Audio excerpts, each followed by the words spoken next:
Subscribe کریں ہمارے channel مبارک دن official کو اور بیل آئیکن پر کلک کرنا نہ بھولیں، آپ کو ہمارے لیٹسٹ مزید ویڈیو ملتی رہیں گی۔ بسم اللہ الرحمن الرحیم۔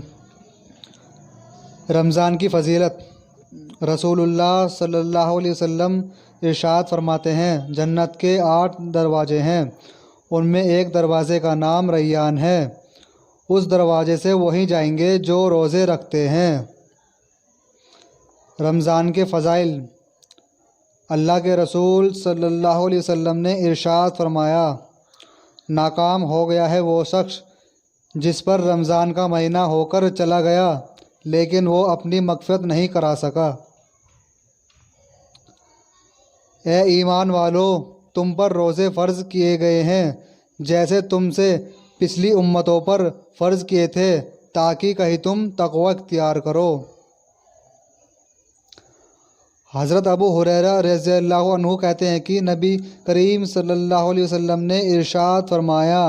روزہ دوزخ سے بچنے کے لیے ایک ڈھال ہے، اس لیے روزے دار فحش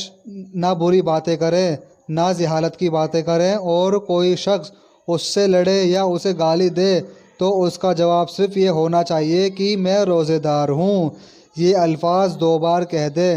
اس ذات کی قسم جس کے ہاتھ میں میری جان ہے، روزے دار کی منہ کی بو اللہ کے نزدیک مشک کی خوشبو سے بھی زیادہ پسندیدہ اور پاکیزہ ہے۔ اللہ تعالیٰ فرماتے ہیں، بندہ اپنا کھانا پینا اور اپنی شہوات میرے لیے چھوڑتا ہے، روزہ میرے لیے ہے اور میں ہی اس کا بدلہ دوں گا، دوسری نیکیوں کا ثواب بھی اصل نیکی کے 10 گنا ہوتا ہے۔ حضرت علی رضی اللہ عنہ سے روایت ہے کہ رسول اللہ صلی اللہ علیہ وسلم نے ارشاد فرمایا، قرآن والو یعنی مسلمانوں، وطر پڑھ لیا کرو، کیونکہ اللہ تعالیٰ وطر ہیں، وطر پڑھنے کو پسند فرماتے ہیں۔ حضرت خارجہ بن حذافہ رضی اللہ عنہ سے روایت ہے کہ ایک دن رسول اللہ صلی اللہ علیہ وسلم نے ہمارے پاس تشریف لائے اور ارشاد فرمایا، اللہ تعالیٰ نے ایک اور نماز تمہیں عطا کی ہے جو تمہارے لیے سرخ اونٹوں سے بھی بہتر ہے، وہ نماز ہے وطر۔ اللہ تعالیٰ نے تمہارے لیے اس کا وقت نماز عشاء کے بعد سے فجر تک مقرر کیا ہے۔ اللہ تعالیٰ کا ارشاد ہے، اور اگر اللہ تعالیٰ تم کو کوئی تکلیف پہنچائے تو ان کے سوا اس کو دور کرنے والا کوئی نہیں ہے، اور اگر وہ تم کو کوئی راحت پہنچانا چاہے تو ان کے فضل کو کوئی پھیرنے والا نہیں، بلکہ وہ اپنے فضل اپنے بندوں میں سے جس کو چاہتے ہیں پہنچاتے ہیں، وہ بڑی مغفرت کرنے والے اور بڑے مہربان ہیں۔ حضرت ابن عباس رضی اللہ عنہما سے روایت ہے کہ حضرت جبرائیل علیہ السلام نے رسول اللہ صلی اللہ علیہ وسلم سے عرض کیا، مجھے بتائیے ایمان کیا ہے؟ تو آپ نے ارشاد فرمایا، ایمان کی تفصیل یہ ہے کہ تم اللہ تعالیٰ، آخرت کے دن، فرشتوں، اللہ تعالیٰ کی کتابوں اور نبیوں پر ایمان لاؤ، مرنے کے بعد دوبارہ زندہ ہونے پر ایمان لاؤ، جنت جہنم، حساب اور اعمال کی ترازو پر ایمان لاؤ، اچھی اور بری تقدیر پر ایمان لاؤ۔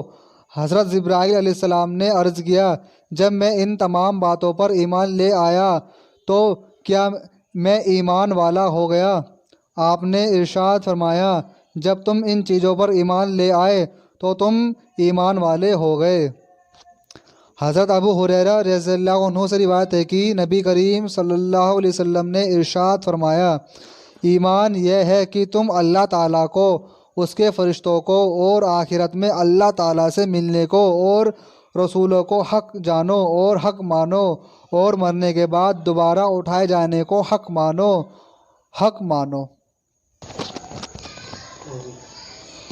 حضرت ابو ہریرہ رضی اللہ عنہ سے روایت ہے کہ نبی کریم صلی اللہ علیہ وسلم نے ارشاد فرمایا، جب نماز کے لیے اذان دی جاتی ہے تو شیطان آواز کے ساتھ ہوا نکلتا ہوا پیٹھ پھیر کر بھاگ جاتا ہے تاکہ اذان نہ سنے، پھر جب اذان ختم ہو جاتی ہے تو واپس آ جاتا ہے، جب اقامت کہی جاتی ہے تو پھر بھاگ جاتا ہے، اور اقامت پوری ہونے کے بعد پھر واپس آ جاتا ہے تاکہ نمازی کے دل میں وسوسہ ڈالے۔ چنانچہ نمازی سے کہتا ہے کہ یہ بات یاد کر اور یہ بات یاد کر، ایسی باتیں یاد دلاتا ہے جو باتیں نمازی کو نماز سے پہلے یاد نہ تھی، یہاں تک کہ نمازی کو یہ بھی خیال نہیں رہتا کہ کتنی رکعتیں ہوئی۔ حضرت ابو ہریرہ رضی اللہ عنہ سے روایت ہے کہ رسول اللہ صلی اللہ علیہ وسلم نے ارشاد فرمایا، اگر لوگوں کو اذان اور پہلی صف کا ثواب معلوم ہو جاتا اور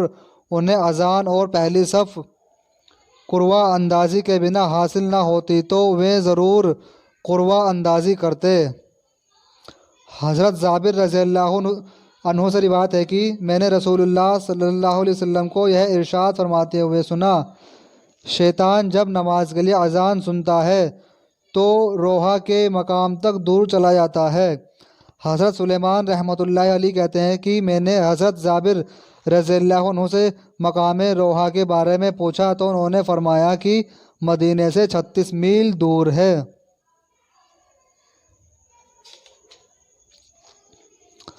حضرت عقبہ بن عامر رضی اللہ عنہ فرماتے ہیں کہ میں نے رسول اللہ صلی اللہ علیہ وسلم کو یہ ارشاد فرماتے ہوئے سنا، تمہارے رب اس بکری چرانے والے سے بہت خوش ہوتے ہیں جو کسی پہاڑ کی چوٹی پر اذان کہتا ہے اور نماز پڑھتا ہے۔ اللہ تعالیٰ فرشتوں سے فرماتے ہیں، میرے اس بندے کو دیکھو، اذان کہہ کر نماز پڑھ رہا ہے،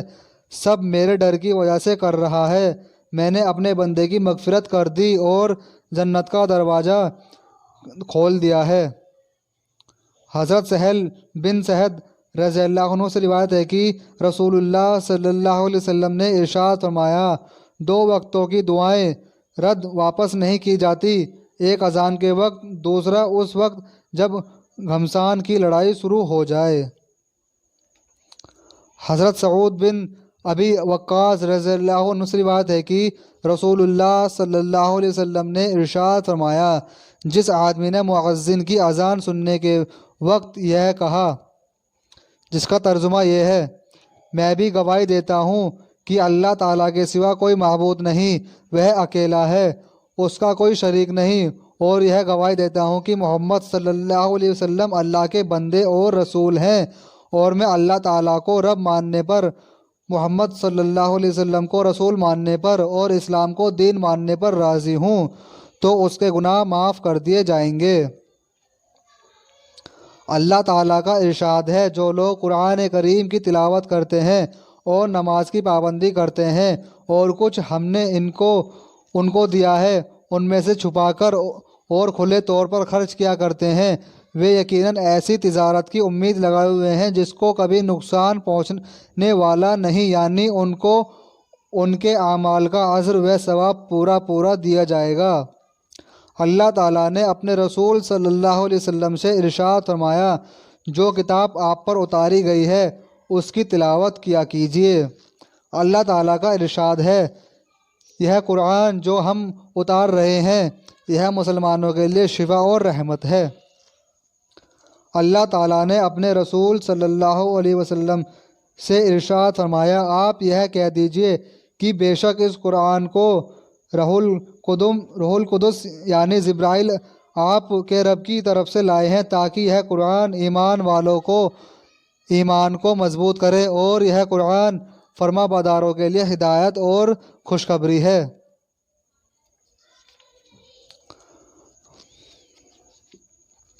حضرت عائشہ رضی اللہ عنہا سے روایت ہے کہ رسول اللہ صلی اللہ علیہ وسلم نے ارشاد فرمایا، اس کے علاوہ کی دعاؤں کو چھوڑ دیتے تھے۔ فائدہ، جامع دعا سے یہ دعا مراد ہے جس میں الفاظ مختصر ہوں اور مفہوم میں وسعت ہو، یا وہ یہ دعا مراد ہے جس میں دنیا یا آخرت کی بھلائی کو مانگا گیا ہو، وہ یہ دعا مراد ہے جس میں تمام مومنوں کو شامل کیا گیا ہو، جیسے رسول اللہ صلی اللہ علیہ وسلم سے اکثر یہ جامع دعا منقول ہے۔ ربنا آتنا فی الدنیا حسنۃ وفی الآخرۃ حسنۃ وقنا عذاب النار۔ حضرت عائشہ رضی اللہ عنہا فرماتی ہیں کہ رسول اللہ صلی اللہ علیہ وسلم جامع دعاؤں کو پسند فرماتے تھے اور اس کے علاوہ کی دعاؤں کو چھوڑ دیتے تھے۔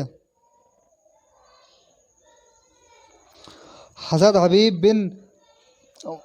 حضرت حبیب بن مسلمہ فہری رضی اللہ عنہ فرماتے ہیں کہ میں نے رسول اللہ صلی اللہ علیہ وسلم کو یہ ارشاد فرماتے ہوئے سنا، جو جماعت ایک جگہ جمع ہو اور ان میں سے ایک دعا کرے اور دوسرے آمین کہیں تو اللہ تعالیٰ ان کی دعا ضرور قبول فرماتے ہیں۔